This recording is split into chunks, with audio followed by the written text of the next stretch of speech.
Alright, so right before we go ahead and get things started with today's video, we just want to remind all of you guys, make sure you enter our Halloween horror contest. We will have the video link down below in the description if you need more details by that. All submissions must be submitted to us by October 11th in order for you to enter to win our $250 grand prize. So we can't wait to see all of your guys' submissions, but let's go ahead and get things started with today's video. So you know what we haven't done in a while?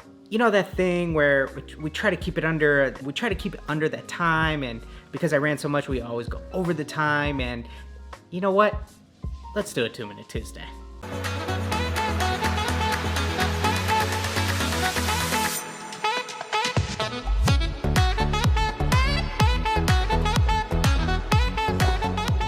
So today I want to talk to you guys about creating your own DIY swooshes. Whether you're doing an off-white theme, a Travis Scott Low Jordan theme, whatever the case may be, there may be a time where you need to remove a swoosh from a pair of shoes and go ahead and cut out your own custom one.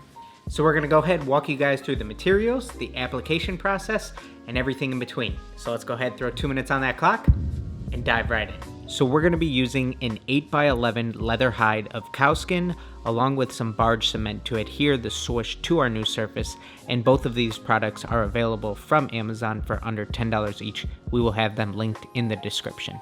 So now to remove our swoosh, you're going to want to make sure that you're using an extremely sharp blade. You can use any type of X-Acto knife, and we're just going to try to place the knife underneath the swoosh and get things started by slowly pulling up each thread. And what you'll see I'm doing is cutting through each thread on both sides of the swoosh, and it's slowly going to come off thread by thread. Now the fun part of removing all of our loose threads, there's a couple different tools you could do this with.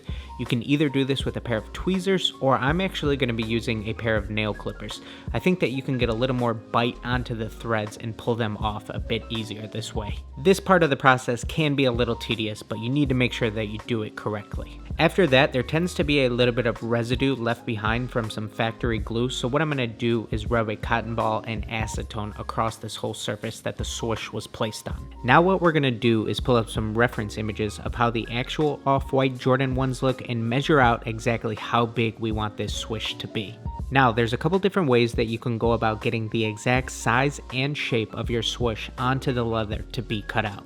You could trace it out with some transfer paper, or what I'm going to be doing is cutting out the exact size of the swoosh I want with my vinyl cutter, placing that onto my leather, and then cutting that out nice and slow with a sharp X-Acto knife. Now as far as doing the Travis Scott style swoosh, it's actually a little bit of a thicker swoosh, and it's also cut off near the midsole. So you want to make sure that you place the vinyl onto the shoe exactly where you want it, and then remove that portion that's going to be cut off by the midsole anyway. Now with this newly cut vinyl swoosh that we made, I'm going to place this onto our leather and cut that out also. And since we're cutting these swooshes out of leather, we can of course paint them any color we want them to be also. So now heading back to both of our base models, what we have left behind is a lot of holes due to all of these stitching threads. And what's going to help cover them up a little bit is if we paint both of these panels. So I'm going to incorporate a painted panel directly into the Jordan 1 Low design, and then for the off-white cleat, I'm just going to repaint the panel white, and it's going to start to cover it up a little bit. Now we're ready to apply our barge cement to the back of our swooshes.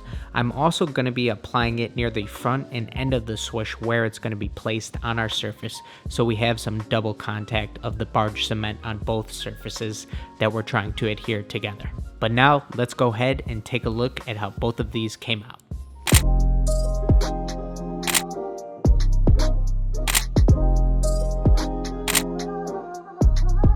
Alright, so we made it through that one. I think the timing for this one worked out perfectly, as I'm sure we'll be seeing plenty of off-white and Travis Scott themed cleats throughout the whole season, and hopefully this is something you guys could give a try to. So if you're looking for a little bit more exclusive content on our creative process, ways that you can grow your clientele base, or just building a successful, sustainable business, consider checking us out on patreon.com/Dillon DeJesus. It will also be linked in the description. We couldn't thank you enough for all of your continued support here on YouTube, so thank you guys for even considering that, and we'll see you guys in that next video.